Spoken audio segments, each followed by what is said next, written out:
Capítulo 12 Phobos. Mau funcionamento ou incidente Guerra nas Estrelas. Em 4 de outubro de 1957, União Soviética colocou em órbita o primeiro satélite artificial, o Sputnik 1, e abriu para a humanidade uma estrada que levou o homem à Lua e suas naves espaciais a bordo do Sistema Solar e mais além. Em 12 de julho de 1988, União Soviética lançou uma espaçonave espacial não tripulada, a Phobos 2, que pode ter dado à humanidade seu primeiro incidente do tipo Guerra nas Estrelas. Não estou falando do Programa Iniciativa de Defesa Estratégica dos Estados Unidos, USDA, conhecido como Guerra nas Estrelas, mas de uma guerra com habitantes de outro mundo. Phobos 1 e 2 são dois satélites que foram lançados em julho de 1988 para chegarem até o planeta Marte. A Phobos 1, pelo que se sabe, perdeu-se 2 meses depois do lançamento devido a um erro nos comandos por rádio. A Phobos 2 chegou a Marte em 1989 e entrou em órbita em torno daquele planeta, o primeiro passo de uma trajetória que o levaria ao objetivo final de sua viagem, a transferência para uma outra órbita que o faria voar quase lado a lado com a pequena Lua de Marte, satélite batizado de Phobos, daí o nome da espaçonave, para explorá-lo com equipamentos altamente sofisticados, entre eles 2 caixas de instrumentos que seriam colocados na superfície da pequena Lua. Tudo correu como planejado até que a Phobos 2 alinhou-se com Phobos, a Lua marciana. Então, em 28 de março de 1989, o Centro de Controle da Missão reconheceu a existência de um problema de comunicação com a espaçonave. A TASS, a Agência Oficial de Notícias da União Soviética, informou: a Phobos 2 deixou de se comunicar com a Terra como planejado depois de terminar uma operação em torno de Phobos, Lua de Marte, no dia de ontem. Os cientistas do controle da missão foram incapazes de restabelecer um contato estável pelo rádio. Essa notícia deixou a impressão de que o problema não era insolúvel e veio acompanhada de garantias de que os cientistas estavam empenhados em manobras para saná-lo. As autoridades do programa espacial soviético, bem como especialistas ocidentais envolvidos na missão, tinham consciência que o projeto Phobos representava um enorme investimento em termos de fundos, planejamento, esforço e prestígio. Embora lançada pelos soviéticos, a missão, na realidade, era um empreendimento internacional numa escala sem precedentes, com a participação oficial de mais de 13 países europeus, inclusive a Agência Espacial do Mercado Comum Europeu, e de importantes instituições científicas francesas e alemãs ocidentais, mais a participação particular de cientistas ingleses e americanos, com o conhecimento e bênçãos de seus países. Por isso, não se duvidou que o problema, inicialmente apresentado como uma falha nas comunicações, seria resolvido em pouco tempo. A televisão soviética e reportagens nos jornais procuraram sempre não dar destaque exagerado ao defeito, enfatizando as providências para a tentativa de restabelecimento de contato com a espaçonave. De fato, os cientistas americanos ligados ao projeto nem foram oficialmente informados e entenderam que a falha nas comunicações fora causada por um defeito na unidade de transmissão sobressalente, que precisara ser acionada quando o transmissor principal falhara algum tempo antes. No dia seguinte, contudo, enquanto o público continuava recebendo garantias de que o defeito era sanável, uma alta autoridade do Globkosmos, a agência espacial soviética, insinuou que na verdade não havia mais esperanças. A Phobos 2 está 99% perdida para sempre, informou Nikolai Semyonov. Naquele dia, sua escolha de palavras, ele não disse que o contato com a espaçonave estava perdido, mas que a Phobos 2 estava perdida para sempre, não despertou nenhuma atenção especial. Em 30 de maio, num comunicado enviado ao The New York Times, a correspondente Esther B. Ferin informou que o Vremya, principal noticiário da televisão soviética, dera rapidamente as más notícias sobre a Phobos e procurara centrar sua reportagem nos resultados das pesquisas bem-sucedidas realizadas de até a ocorrência do defeito.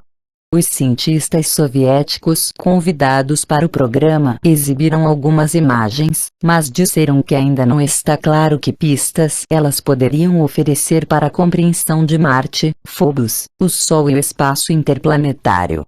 De que imagens e pistas eles estavam falando? Isso ficou mais claro no dia seguinte, quando as reportagens da imprensa europeia, mas, por algum motivo, não da imprensa americana, falaram de um objeto não identificado visto nas últimas fotos enviadas pela espaçonave, que mostraram uma forma inexplicável ou sombra elíptica em Marte. Que avalanche de palavras intrigantes! E saídas de Moscou. O diário espanhol La Época publicou o comunicado do correspondente da Agência Europeia de Notícias EF, com a seguinte manchete: a Phobos 2 tira estranhas fotos de Marte antes de perder contato com a base. O texto da reportagem é o seguinte.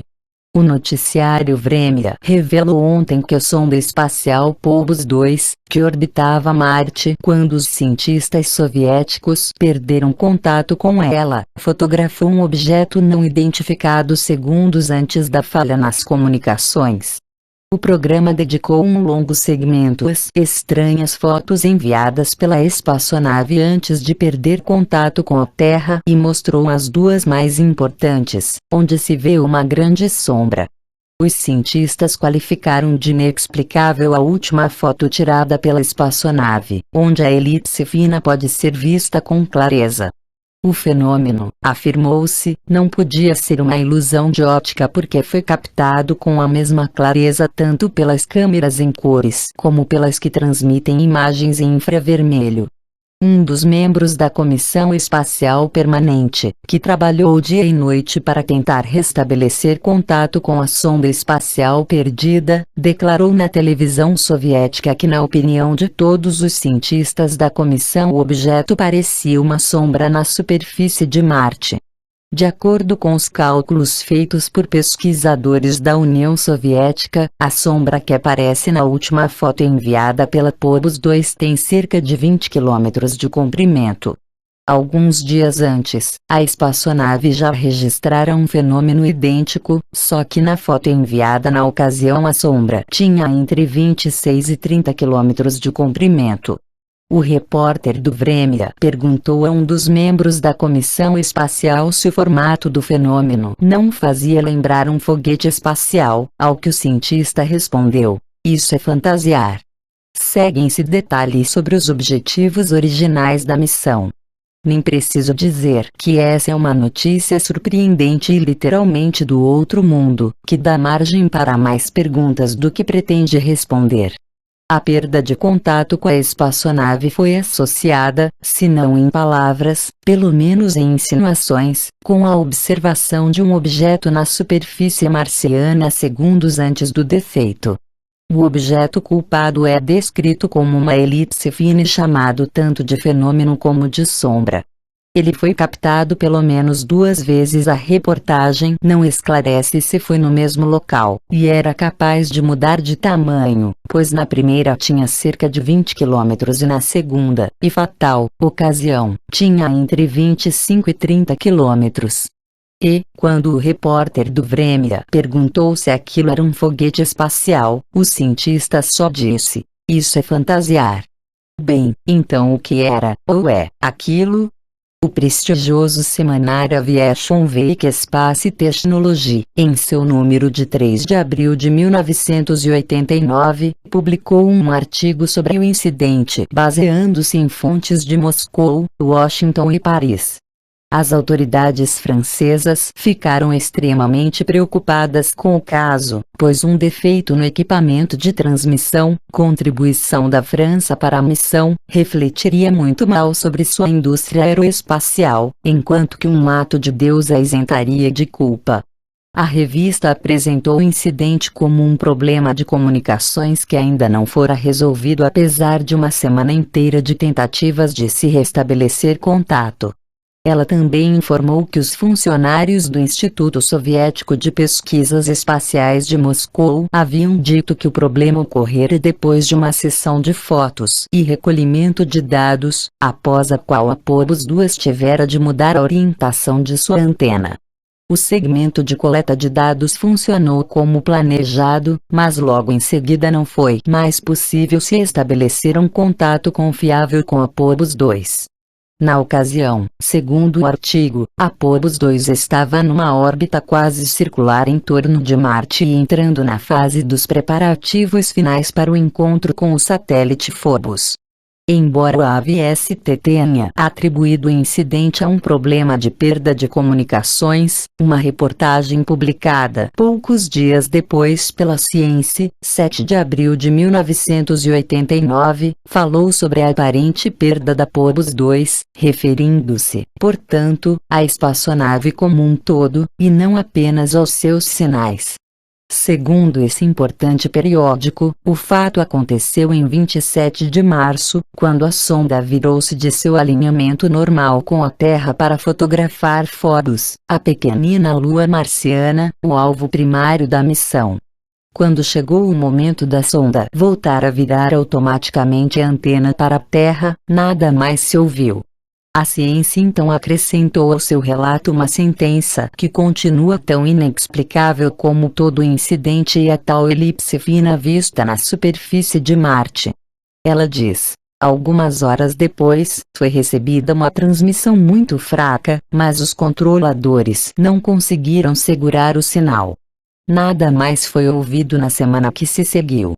Ora, como uma releitura de todas essas reportagens e declarações confirmará o incidente com a espaçonave foi descrito como uma súbita e total perda da cadeia de comunicações. O motivo, segundo elas, foi que a Phobos 2, depois de virar suas antenas para fazer uma varredura do satélite de Marte, deixou de virar sua antena novamente para a Terra por uma razão desconhecida. Bem, se a antena ficou emperrada numa posição de costas para a Terra, como pôde uma transmissão fraca ser captada poucas horas depois em seguida sumir por completo? E, se a antena de fato conseguiu virar-se adequadamente para a Terra e transmitir um sinal, mesmo fraco demais para ser segurado, qual foi a causa do abrupto silêncio ocorrido antes, que durou várias horas? A pergunta que surge é realmente muito simples. A espaçonave Phobos 2 não terá sido atingida por alguma coisa que a pôs fora de funcionamento, exceto por um último suspiro sob a forma de um sinal fraco captado horas depois? O Aviation Week Space Technology de 10 de abril de 1989 publicou um outro artigo sobre o caso, vindo de seu correspondente de Paris. Segundo ele, os cientistas espaciais soviéticos sugeriram que a Phobos 2 não se estabilizou na orientação adequada para ficar com a antena de alto rendimento apontando para a Terra. Essa afirmação deve ter surpreendido os editores da revista porque o artigo comentou que a espaçonave era estabilizada em 3 eixos, com base em tecnologia desenvolvida para a espaçonave soviética Venera, que funcionara com perfeição nas missões para observar Vênus. Assim, o mistério é: o que fez a Phobos 2 se desestabilizar? Teria sido um defeito nos instrumentos ou houve uma causa externa, talvez um impacto? As fontes francesas do semanário ofereceram detalhes extremamente interessantes. Um controlador do Centro de Controle de Kaliningrado disse que os poucos sinais recebidos depois da conclusão da sessão de envio de imagens lhe deram a impressão de que precisava captar um sinal em rotação. A Phobos 2, em outras palavras, agia como se estivesse rodopiando. Vejamos, agora, o que a Phobos 2 estava fotografando quando ocorreu o incidente. Já temos uma boa ideia com base nas notícias fornecidas pelo Vremya e as agências europeias, mas vejamos o que diz o artigo do AVST vindo de Paris, citando Alexander Dunayev, diretor da Globecosmos. Uma imagem parece incluir um objeto de formato estranho entre a sonda e Marte. É possível que seja algum detrito na órbita do Phobos 2 ou então seu subsistema de propulsão autônomo, que foi ejetado depois de a sonda ter sido lançada para a órbita em torno de Marte. Simplesmente não sabemos. Foi preciso muita cara de pau para fazer essa declaração. Os orbiters da Viking não deixaram nenhum detrito na órbita de Marte e não se tem notícia de outro tipo de lixo deixado por atividades originárias da Terra. Outra possibilidade, a de que o objeto orbitando Marte entre ele e a Phobos 2 foi uma parte ejetada da espaçonave, pode ser prontamente abandonada quando se olha para o formato e estrutura da Phobos 2. Nenhuma de suas partes tinha a forma de uma elipse fina. Além disso, foi revelado no noticiário Vremya que a sombra tinha 20, 26 ou 30 quilômetros de comprimento. É verdade que um objeto pode projetar uma sombra muito maior do que ele mesmo, dependendo do ângulo dos raios solares. Mesmo assim, uma parte da Phobos 2 que tinha poucos metros jamais conseguiria fazer uma sombra medida em quilômetros. Seja o que for que tenha sido observado, não era detrito nem parte ejetada. Na época fiquei imaginando porque a especulação oficial omitia uma terceira possibilidade, a mais natural e convincente, que a coisa observada era mesmo uma sombra, mas a sombra de Phobos, a lua marciana. Esse satélite tem sido mais comumente descrito como tendo a forma de uma batata e mede cerca de 27 quilômetros de diâmetro, mais ou menos o mesmo tamanho da sombra mencionada nas primeiras reportagens. De fato, lembrei-me de uma foto tirada pela Mariner 9, mostrando um eclipse em Marte, causado pela sombra de Phobos. Então pensei, por que tanta especulação, pelo menos com relação a tal aparição, se ela podia ser causada por um fenômeno natural? A resposta veio cerca de 3 meses depois. Pressionadas pelos participantes estrangeiros da missão Phobos a fornecer dados mais definitivos, as autoridades soviéticas liberaram a fita com a transmissão para a televisão que a Phobos 2 enviou em seus estertores, exceto os últimos quadros, fotografados segundos antes de ela silenciar. O filme foi exibido em alguns países da Europa e no Canadá como parte de programas jornalísticos, sendo apresentado mais como uma curiosidade do que uma notícia extraordinária. A sequência de televisão centrou-se em 2 anomalias. A primeira era uma rede de linhas retas na área do equador marciano. Delas, algumas eram curtas, outras finas e outras ainda bastante largas para parecerem formas retangulares gravadas em baixo relevo na superfície de Marte. Arranjadas em fileiras paralelas, as linhas formavam um desenho que cobria uma área de cerca de 600 km². A anomalia estava longe de parecer um fenômeno natural. A exibição do filme foi acompanhada por comentários ao vivo do Dr. John B. Clarke, do Museu de Ciências da Inglaterra. Ele descreveu o fenômeno como algo muito intrigante, porque o desenho não fora fotografado pela câmera óptica da Phobos, mas com a câmera infravermelha, a que fotografa os objetos usando o calor que irradiam e não usando o jogo de luz e sombra que eles projetam. Em outras palavras, o desenho de linhas paralelas e retângulos, cobrindo uma área de aproximadamente 600 km², era uma fonte de radiação de calor. É altamente improvável uma fonte natural de geração de calor, como, por exemplo, geysers ou uma concentração de minerais radioativos no subsolo, criar um desenho geométrico tão perfeito. Quando examinamos atentamente a imagem, ele parece definitivamente artificial. Perguntado sobre o que poderia ser aquilo, o Dr. B. Clarke respondeu: com toda a certeza, não sei.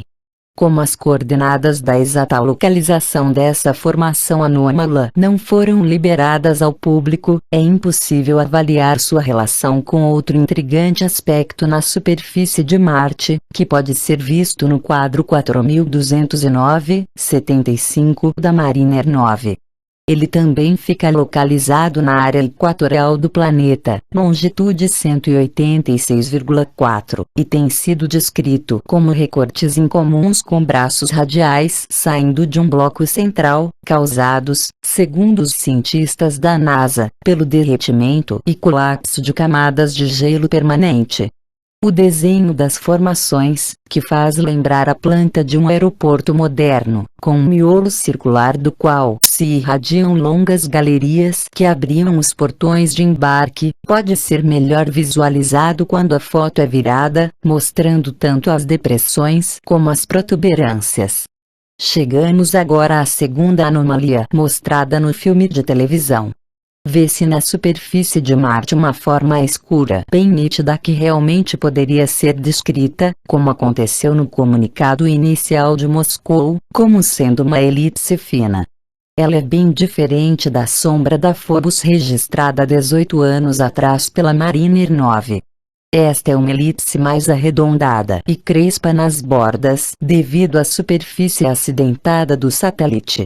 A anomalia vista na transmissão da Phobos 2 é uma elipse fina, com pontas agudas, forma que no comércio de diamantes é conhecida como navete, e suas bordas, em vez de parecerem crespas, destacam-se nitidamente contra um tipo de halo na superfície marciana.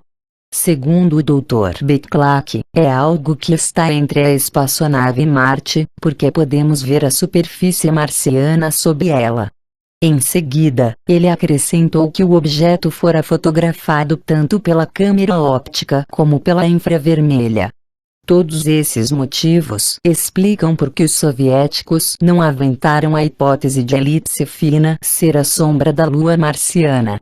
Enquanto a imagem era projetada na tela, o Dr. Becklach explicou que ela fora captada enquanto a espaçonave se alinhava com Phobos, e acrescentou: enquanto a foto estava sendo recebida, tendo-se já metade dela, eles, os soviéticos, viram algo que não deveria estar lá. Em seguida, o Dr. Becklach disse: os soviéticos ainda não liberaram essa última foto e não vamos especular sobre o que ela mostra. No entanto, como a última imagem, ou imagens, não foi liberada ao público, mesmo um ano depois do incidente, só nos resta especular, conjecturar e acreditar em boatos segundo os quais a última imagem, recebida pela metade, mostra aquela coisa que não deveria estar lá avançando contra a Phobos 2 e colidindo com ela, interrompendo abruptamente a transmissão. Horas depois, segundo os primeiros comunicados já mencionados, captou-se a transmissão de sinais fracos, truncados demais para fazer sentido. A propósito, essa informação desmente a explicação de que a sonda não conseguiu virar a antena de novo para a posição de transmissão para a Terra. Na Nature de 19 de outubro de 1989, os cientistas soviéticos publicaram uma longa relação de experiências bem-sucedidas realizadas pela Phobos antes de parar de funcionar. Das 37 páginas, apenas 3 parágrafos tratam da perda da espaçonave. O relatório confirma que a Phobos 2 estava rodopiando durante a última transmissão, seja devido a um defeito de computador ou porque ela foi vítima de um impacto causado por um objeto desconhecido. Uma das teorias que correm sobre o caso, a de que a sonda teria sido atingida por partículas de poeira, é rejeitada no relatório. Então, o que seria aquela coisa que não deveria estar lá, que colidiu por acaso ou propositalmente com a Phobos 2? O que mostra a última imagem, ou imagens, que ainda continua sendo mantida em segredo. Em cautelosas palavras para o Aviation Week Space Technology, o diretor do equivalente soviético da NASA referiu-se à última imagem ao tentar explicar a perda de contato. Uma imagem parece incluir um objeto de formato estranho na superfície de Marte. Se não era detritos, poeira nenhuma parte ejetada da Phobos 2, o que seria aquele objeto que colidiu com a espaçonave? Fato atualmente admitido por todos os relatórios, um objeto com um poder de impacto tão grande, capaz de fazer a Phobos 2 começar a rodopiar, e cuja imagem foi captada pelas últimas fotos. Simplesmente não sabemos, disse o chefe do programa espacial soviético.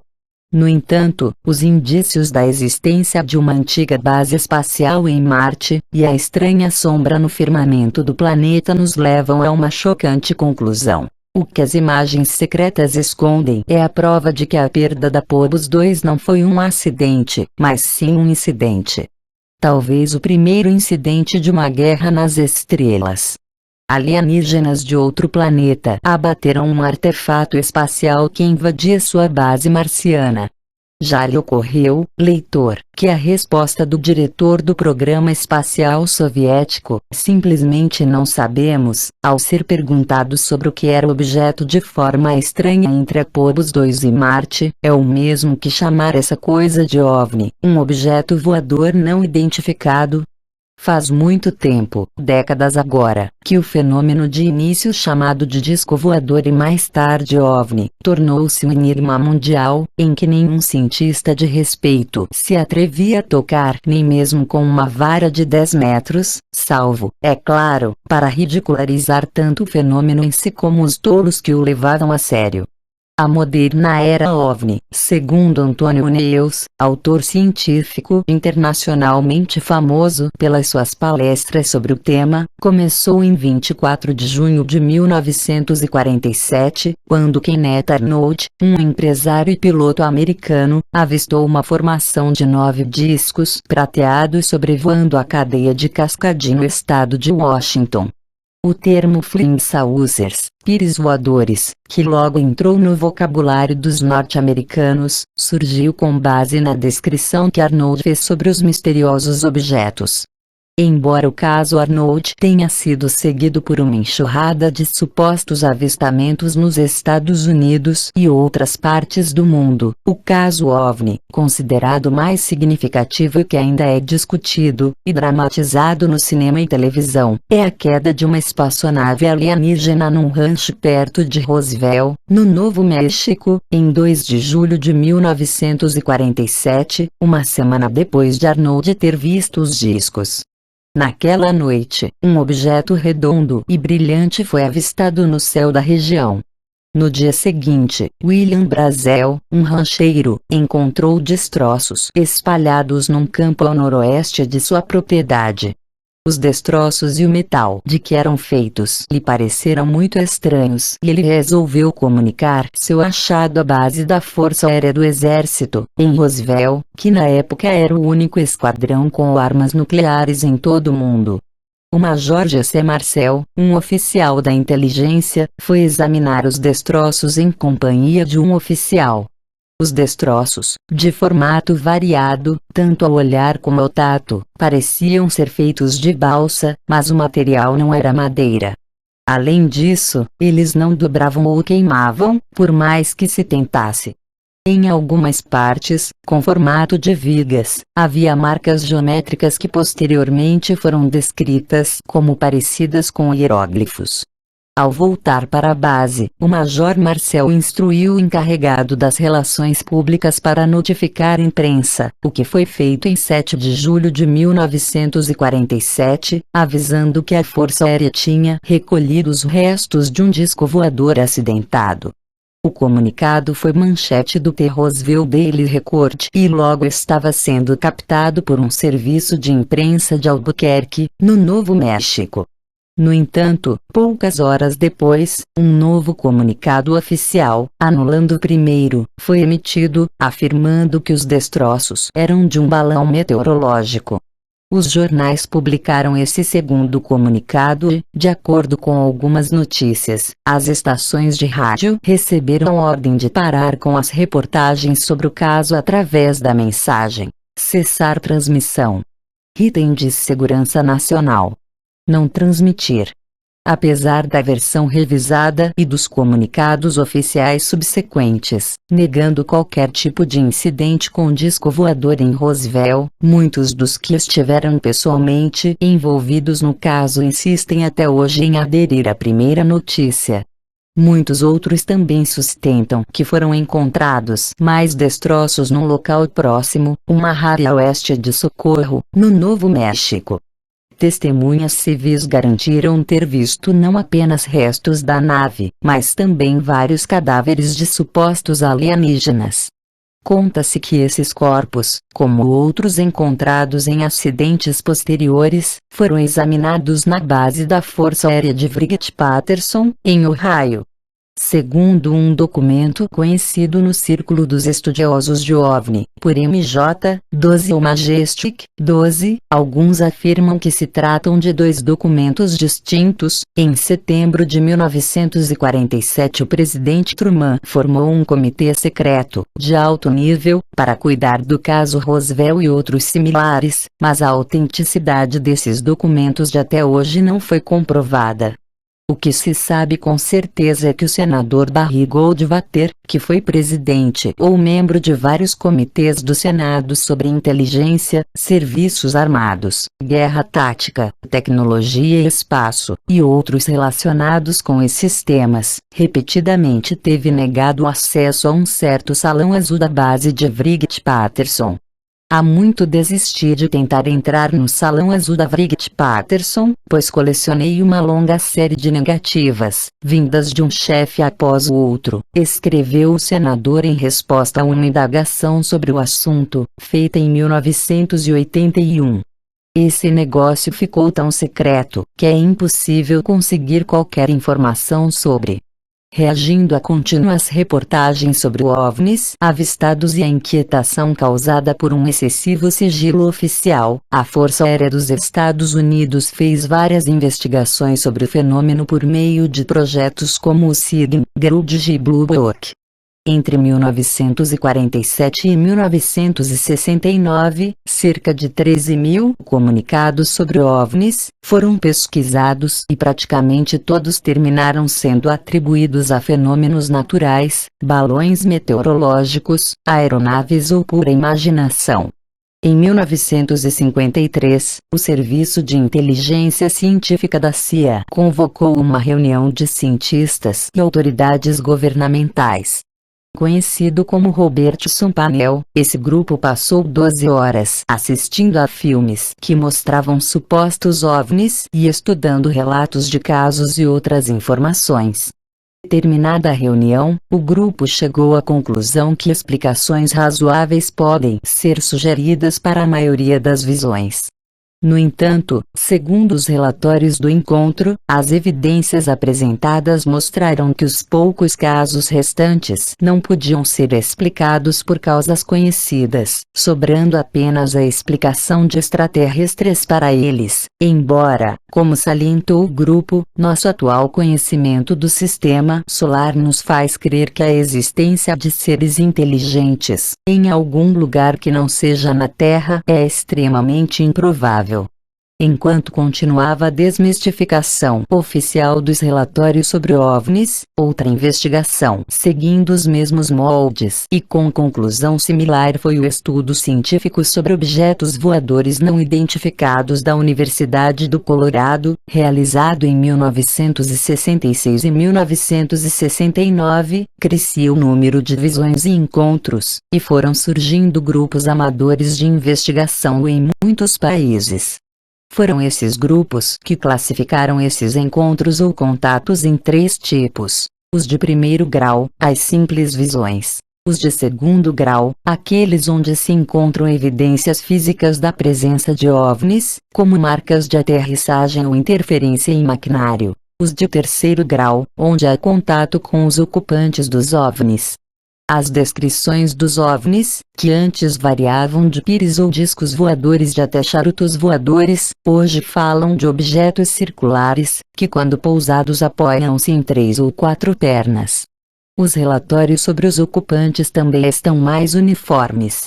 Eles falam sobre humanoides com cerca de 1 metro de altura, cabeça grande, sem cabelos e com olhos enormes.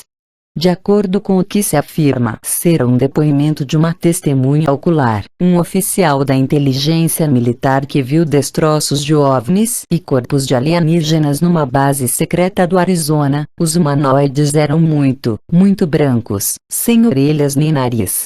No lugar deles, havia somente orifícios.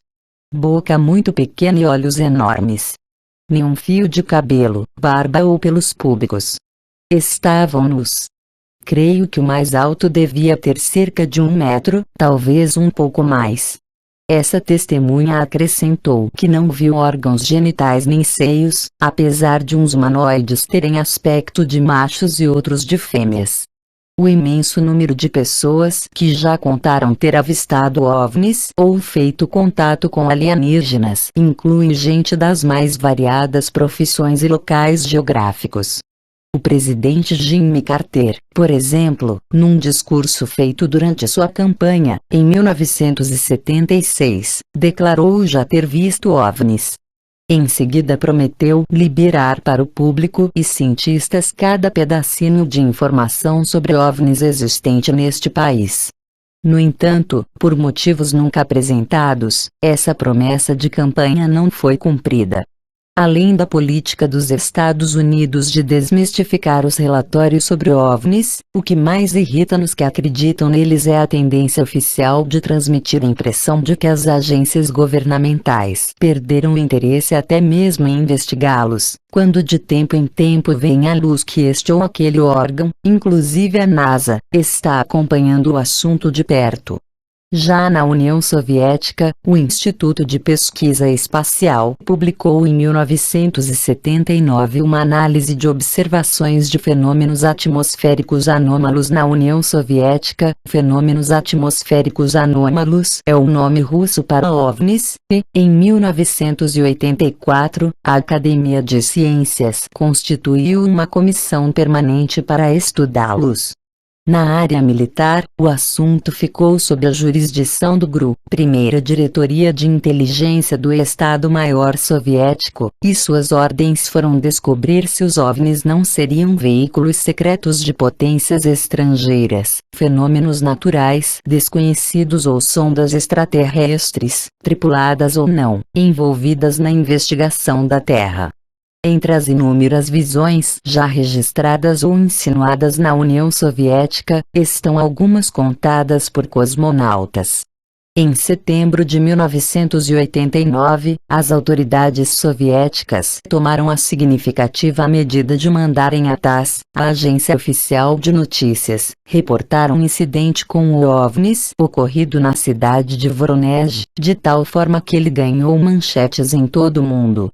Apesar da descrença habitual, a TASS manteve sua história. As autoridades francesas têm mostrado uma menor tendência do que as americanas em minimizar as visões. Em 1977, a Agência Espacial Francesa, a CNES, com sede em Toulouse, fundou o Grupo de Estudos de Fenômenos Aeroespaciais Não Identificados, GEPAN, entidade que recentemente foi rebatizada como Service de Expertise des Phénomènes de Rentrée Atmosphérique e continua com a incumbência de acompanhar e estudar os relatórios sobre OVNIs.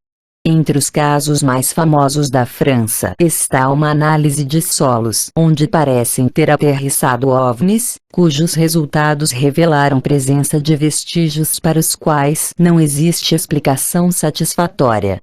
A maioria dos cientistas franceses compartilha do desdém de seus colegas de outros países sobre o assunto, mas, entre os que realmente o estudaram a fundo e deram sua opinião, o consenso geral é verem nos fenômenos uma manifestação das atividades de visitantes extraterrestres.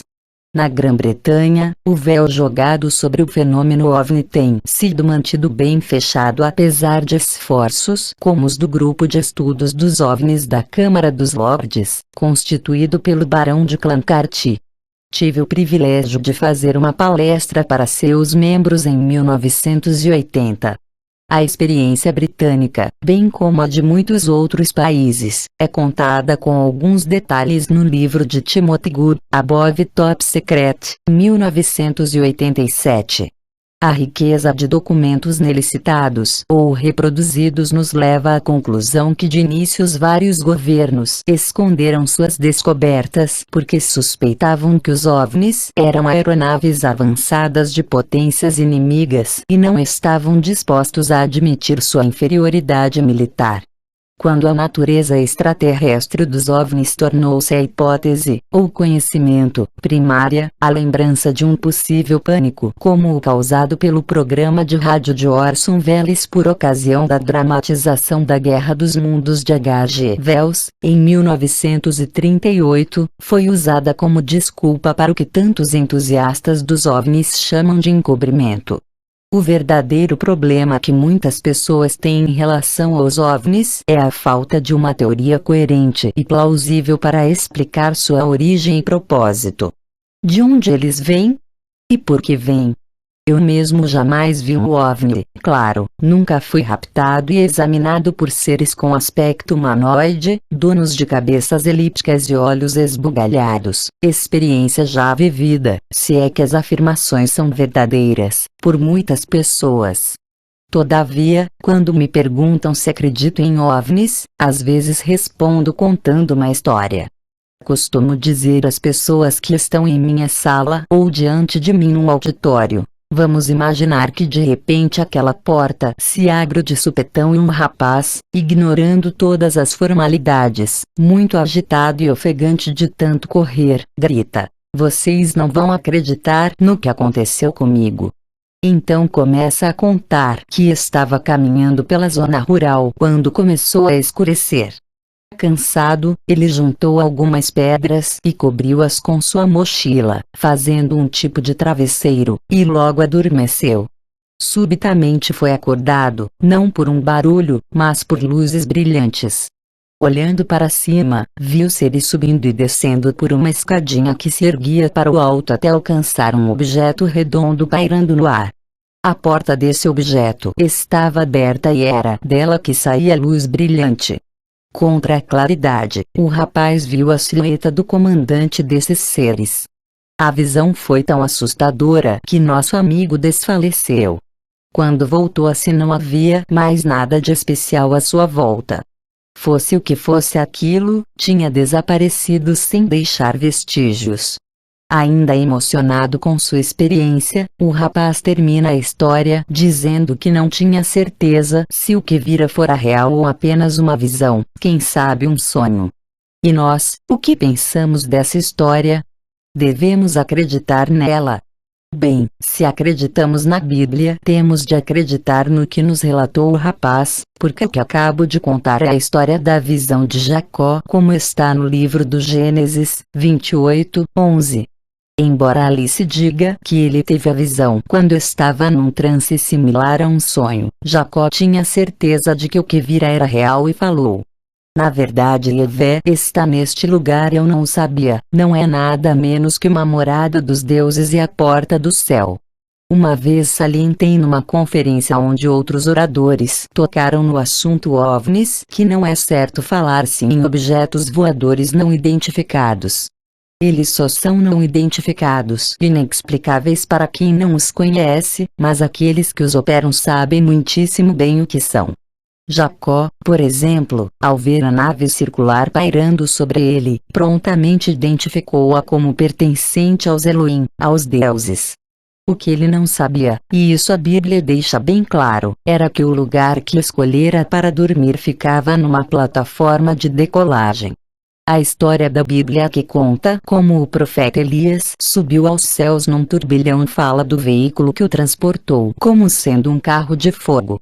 O profeta Ezequiel, em sua visão bem detalhada, refere-se a um veículo celestial ou aeronave que funcionava como um rodamoinho de vento e era capaz de pousar sobre 4 pernas como rodas. Os desenhos e a terminologia da antiguidade nos mostram que os povos antigos faziam até uma distinção entre os diferentes tipos de máquinas voadoras e seus pilotos. Havia os foguetes, que serviam como naves tipo ônibus espacial, e as estações orbitais. Já vimos qual era o aspecto físico dos astronautas Anunnaki e dos Igigi, os tripulantes das estações orbitais. Além dessas naves espaciais havia os turbilhões ou câmaras celestiais, que hoje chamamos de VTOL, aeronaves de decolagem e aterrissagem vertical, e helicópteros. A aparência deles na antiguidade está mostrada num mural situado a leste do Rio Jordão, perto do lugar onde o profeta Elias foi arrebatado aos céus. A deusa Inanna-Estar gostava de pilotar sua própria câmara celestial e nessas ocasiões ela se vestia como um piloto da Primeira Guerra Mundial. Mas foram encontrados outros retratos, estatuetas de seres com aspecto humano, mas possuindo cabeças elípticas e grandes olhos levemente puxados. A característica mais marcante dessas figuras é sua bissexualidade, ou falta de sexualidade, pois suas partes inferiores mostram um membro masculino sobreposto a uma vulva ou cortado por ela. Ora, quando olhamos para os desenhos de humanoides feitos de acordo com a descrição dos que viram ocupantes de OVNIs, fica bem claro que eles não se parecem conosco, o que significa que não se parecem com os Anunnaki. Na verdade, eles são mais como os estranhos humanoides retratados nas estatuetas antigas. Essa similaridade pode ser uma importante pista para determinarmos a identidade das criaturinhas de pele lisa, sem pelos ou cabelos, sem órgãos sexuais, com cabeça elíptica e olhos grandes e esquisitos, que supostamente operavam os OVNIs que se acidentaram no Novo México e Arizona. Se os relatos são verdadeiros, o que as testemunhas viram não foram seres inteligentes, habitantes de outros planetas, mas seus robôs androides.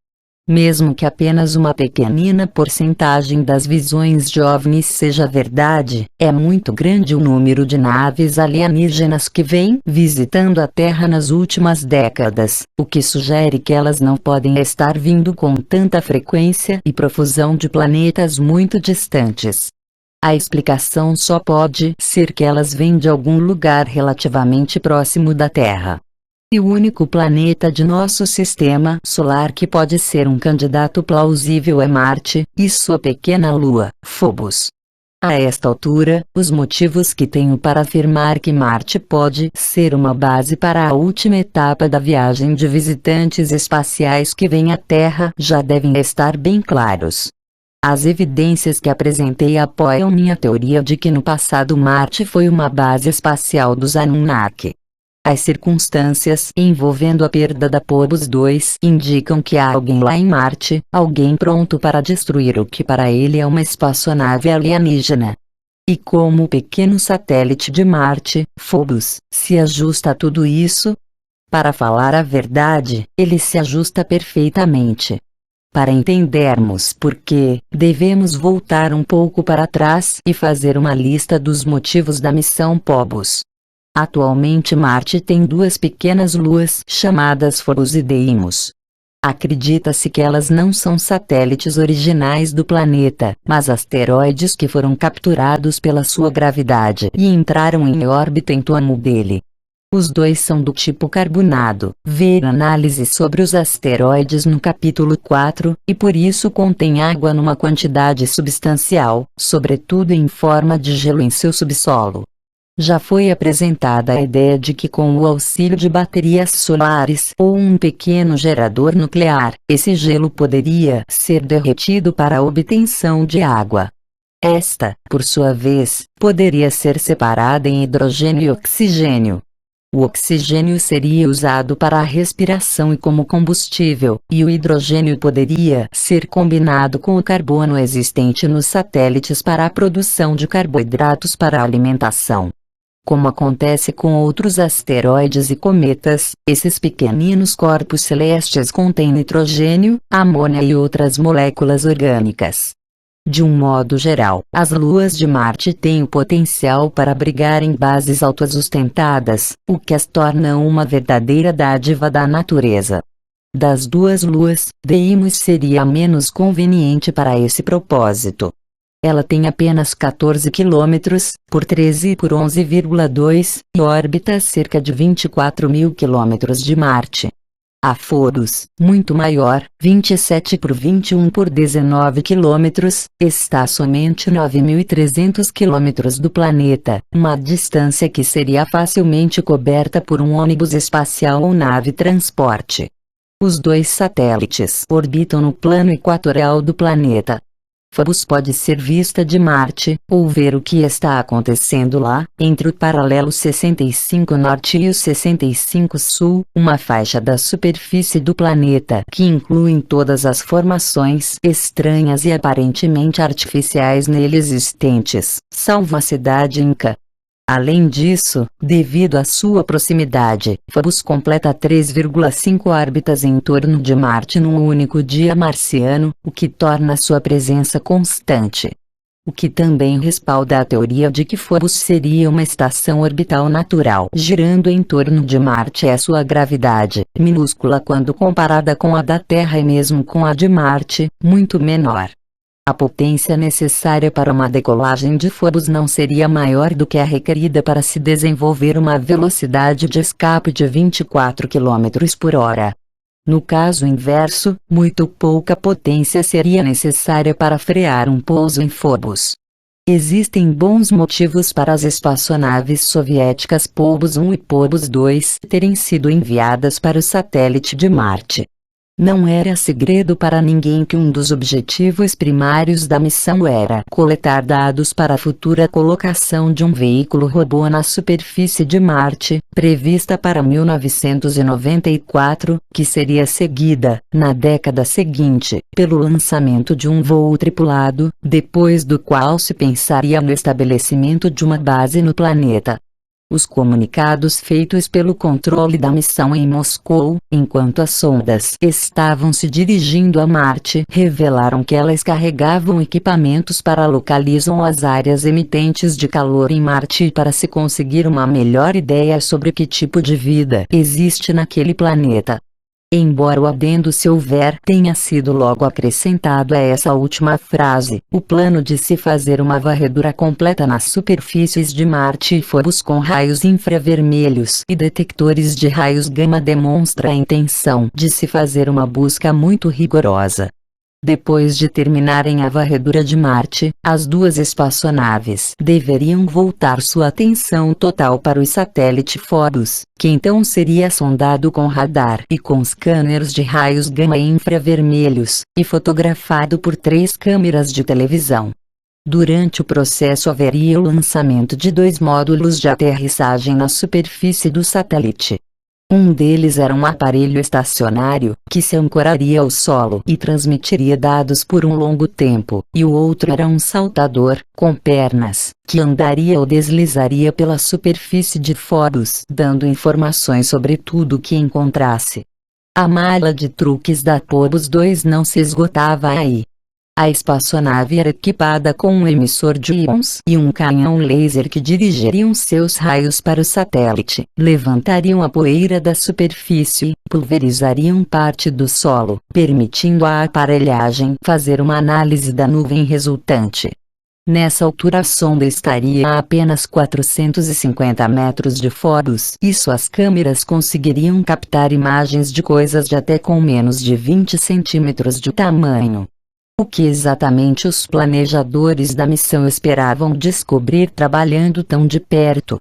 O objetivo inicial deve ter sido muito importante, porque mais tarde transpirou que entre os cientistas americanos que atuavam particularmente no projeto estavam alguns com grande experiência em pesquisas marcianas, cuja participação fora sancionada pelo governo dos Estados Unidos devido à melhoria nas relações entre os Estados Unidos e a União Soviética.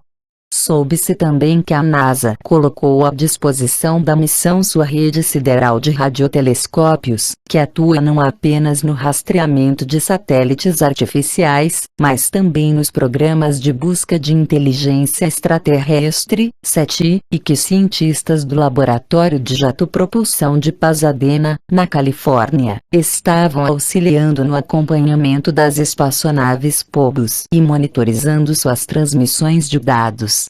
E mais, chegou ao conhecimento do público que os cientistas britânicos que participavam do projeto tinham sido de fato designados pelo Centro Espacial Nacional da Grã-Bretanha. O fato é que com a participação francesa estando a cargo da Agência Espacial com sede em Toulouse, a colaboração do prestigiado Instituto Max Planck da Alemanha Ocidental, e mais contribuições vindas de uma dúzia de outras nações europeias, a missão Phobos era nada mais nada menos do que um esforço concentrado da ciência moderna, para erguer o véu que cobre Marte e colocar o planeta na rota da viagem da humanidade ao espaço sideral. Será que alguém, lá em Marte, não gostou dessa intromissão? É importante salientar que Phobos, ao contrário de Deimos, que é menor e possui superfície lisa, tem características peculiares que no passado levaram alguns cientistas a suspeitar que ele era artificial. No satélite existem marcas que parecem pistas de rolamento, correndo retas e paralelas umas às outras.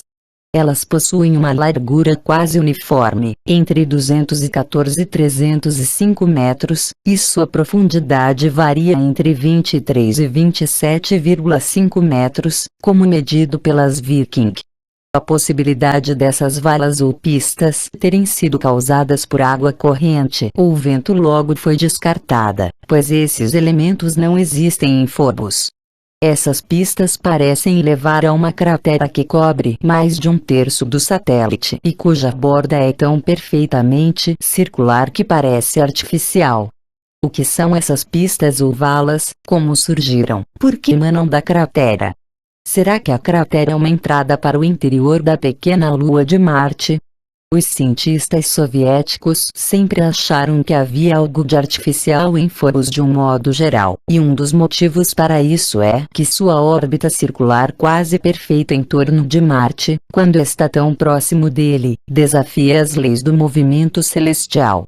Deimos, este pelo menos até certo ponto, deveria ter órbitas elípticas que há muito já os teriam atirado para o espaço ou os feito colidirem com Marte. A insinuação de que Phobos e Deimos talvez tivessem sido colocados em órbita por alguém sempre foi recebida com incredulidade. Todavia, a captura de asteroides e seu rebocamento para perto da Terra, onde ficariam numa órbita permanente, são considerados um feito viável. De fato, um plano desse tipo foi apresentado na terceira Conferência Anual de Desenvolvimento do Espaço, realizada em São Francisco, em 1984. Richard Gertz, da Escola de Minas do Colorado, um dos vários palestrantes, salientou que existe uma impressionante variedade de materiais no espaço e que os asteroides são especialmente ricos em minerais estratégicos como cromo, germânio e galho. Outra cientista, Eleanor F. Elin, do Laboratório de Jatopropulsão, declarou: "Creio que identificamos asteroides acessíveis, que poderiam ser explorados." Será que outros pesquisadores, há muito, muito tempo, tornaram realidades ideias da ciência moderna, e colocaram em prática o que ela prevê para o futuro? Teriam eles levado Phobos e Deimos para orbitarem em torno de Marte com a intenção de explorarem seu interior? Na década de 60, foi notado pelos astrônomos que Phobos estava se acelerando em sua órbita, o que levou os cientistas soviéticos a sugerirem que o satélite é mais leve do que seu tamanho faz supor. O físico I.S. Shklovsky apresentou então a surpreendente teoria de que Phobos era oco. Alguns escritores soviéticos passaram a especular se Phobos não seria um satélite artificial colocado em órbita milhões de anos atrás por uma raça extinta de humanoides. Outros ridicularizaram a ideia de um satélite oco e afirmaram que Phobos está se acelerando porque se aproxima cada vez mais de Marte. Recentemente, contudo, a revista Nature publicou um artigo muito detalhado sobre Phobos onde, entre outras coisas, fala da descoberta de que o satélite é ainda menos denso do que se calculava e que seu interior é realmente oco ou então de gelo. Será que uma cratera e fendas naturais foram ampliadas e escavadas por alguém com a intenção de criar dentro de Phobos um abrigo para proteger seus ocupantes do frio e da radiação do espaço? O relatório soviético publicado na Nature não especula sobre esse tema, mas o que fala sobre as pistas é esclarecedor. Ele as chama de sulcos e conta que suas laterais são de um material mais claro do que o da superfície do satélite, o que é uma revelação e tanto. Além disso, ele afirma que na área oeste da grande cratera novos sulcos foram identificados, sulcos ou pistas que não estavam lá quando a Mariner 9 e as Viking fotografaram Phobos. Como não existe atividade vulcânica em Phobos, a cratera, em sua forma natural, resultou do impacto de meteoritos, nem tempestade de ventos, chuva ou água corrente, como explicar o aparecimento de novos sulcos ou pistas. Quem esteve no satélite em Marte, depois da missão Viking, na década de 70? E quem está lá agora? Pois, se não há ninguém lá agora, como explicar o que aconteceu em 27 de março de 1989? A assustadora possibilidade de que a ciência moderna, ao alcançar o nível da antiga sabedoria, possa ter levado a humanidade ao primeiro incidente de uma guerra nas estrelas reacende uma situação que se manteve dormente por quase 5.000 anos. O evento mais semelhante à situação que existe hoje tornou-se conhecido como a história da Torre de Babel. Ela é contada no Gênesis, capítulo 11, e em As Guerras de Deuses e Homens, eu me referi a textos mesopotâmicos com relatos mais antigos e detalhados sobre o incidente. Situei o episódio em 3450 AC, apresentando como a primeira tentativa de Marduk de construir uma base espacial na Mesopotâmia, desafiando Enlil e seus filhos. Na versão bíblica, o povo a quem Marduk encarregara de executar a obra estava construindo uma cidade com uma torre cujo ápice penetrava os céus, onde seria instalado a Shem, um foguete espacial, possivelmente igual à retratada numa moeda encontrada em Biblos. No entanto, as outras deidades não acharam a menor graça nesse desejo da humanidade de entrar na era espacial. Por isso, Yahvé desceu para ver a cidade e a torre que os homens estavam construindo. Então Yahvé falou, dirigindo-se aos seus colegas não identificados na Bíblia. Isso é só o começo de suas iniciativas. Nenhum desígnio será irrealizável para eles. Vinde. Desçamos. Confundamos sua linguagem para que não mais se entendam uns aos outros. Quase 5.500 anos depois, os humanos se juntaram e começaram a falar uma só língua numa missão conjunta a Marte e Phobos. E, novamente, alguém não achou a menor graça nisso.